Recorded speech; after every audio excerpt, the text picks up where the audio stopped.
revealed himself to us and gave our lives to Jesus. I was 73. We felt that we were on top of the world. Here and there you see us with the gospel of the power of God everywhere. But we were feeling that time that they are hard. We are carrying the power of God, and nobody else is like us. But I discovered that later, as we grew in the faith, I discovered that we have not even moved to the fullness of the experience of God. Brethren, today I want us to know that there is no level or state that a man is, that there is no room for improvement. There is no position you find yourself today that there is no room for enlargement. There is no area that you may be in charge and in control today that God cannot still bring you increase. Is this in your academics? God can still make you to excel. There are some of us, we feel that we have arrived. I was reading about a lady just last week that was honored by Ekiti State government. She had the best result in the whole of Nigeria during this, in our WAEC. She had a A1, nine A1s. Another young man that had 9 A1s, when they placed it side by side, they discovered that the quality of her A1 was greater than that of the other boy. And she was celebrated by Ekiti State government. So maybe you are just you just have a A2, and so, and then you feel that yes, we have arrived. You are just a local champion. When you get into another place, you will discover that you have not yet arrived. And is it money that you have now? Even the way I'm looking at us, except you are pretending. I know that none of you is all that rich now that you feel that you have arrived.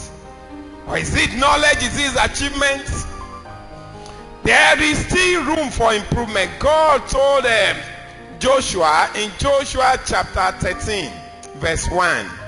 And I want us to read that quickly. Now Joshua was old and stricken in years. And the Lord said unto him, Thou art old and stricken in years. Remaineth yet very much land to be possessed. Brethren, when you go through the book of Joshua, it is the story of the conquest of the Israelites. God started with Joshua from chapter 1 by telling Joshua about the death of Moses. God told him in Joshua chapter 1 verse 2 that and the Lord called Joshua and told him and said unto him, Now Moses my servant is dead. Now I continue to wonder why God needs to tell him. After all, he was aware that Moses was there. God was telling him the chapter of Moses is closed. I'm starting with you. And so God said, now you are going to lead my people. And when God told him that, God told him the secret of his success. God said, anywhere the sole of your feet shall touch, I will give unto you as possession for the people of God. That is verse 3. And God went on to tell him about how he will make it. And God started telling him the modus operandi, the method, the way he will go. God told him, now you have to be strong and courageous, because you are going to lead these people. God went further to tell him when he got to verse 8 that this book of the law shall not depart from your mouth, but you will meditate therein day and night. And if you are careful to take note of what is written therein, then you will make your way prosperous and have good success. And God went again to verse 9 and said, only be strong and courageous. God gave him the step, and right from that place he moved on and he started the conquest. From chapter 3 he started the conquest, and by the time they got to chapter 12 we could see that the Israelites had shared the land. And by the time they shared the land, they felt that okay, we are comfortable. After all, this portion is enough for us. After all, how many are we? So this one should be enough for us. Do you know that some of you are just like that? Parents, you say, how many of us? Could you met an be tayiba ti mu yara kan, ti kende mu kan, our parents na amu kan. Abi? We thought like that. So we never thought of expansion. So they felt that okay, we have arrived. But when we get to chapter 13 is a transition from the story.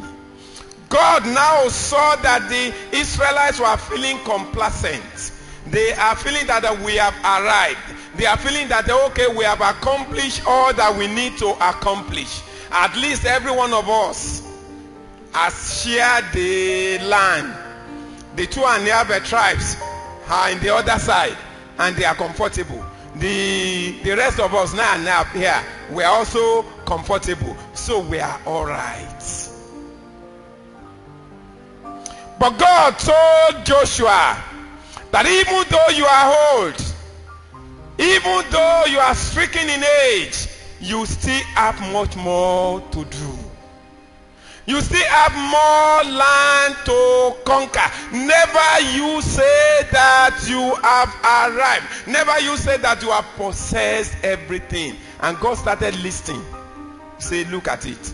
If you look to your west, many lands. Look to your north, many. Look to east, look to south. You have many. God now gave him the lists of all the lands to conquer. I know God is speaking to somebody here today that you still have much more land to conquer. Physically and spiritually, you still have much more available opportunity placed in your hands, which you must not allow it to go. Much land to conquer. In the 80s, when you have your first degree, you feel that that is the peak. Or maybe in the 70s, 80s, you feel that is the peak. That is why many of our people, by the time they obtain an NC certificate, they feel that kilo too cool. Hey, Luna, come on, we'll be eating with this one. But NC to them, is it actually relevant again? If you have NC, you are a little better off than the secondary school leaver. When my parents used to talk about standard 6, when I was in primary school, I was eager that by the time I finish my primary school, I'll become a teacher because I will have read standard 6. But you see,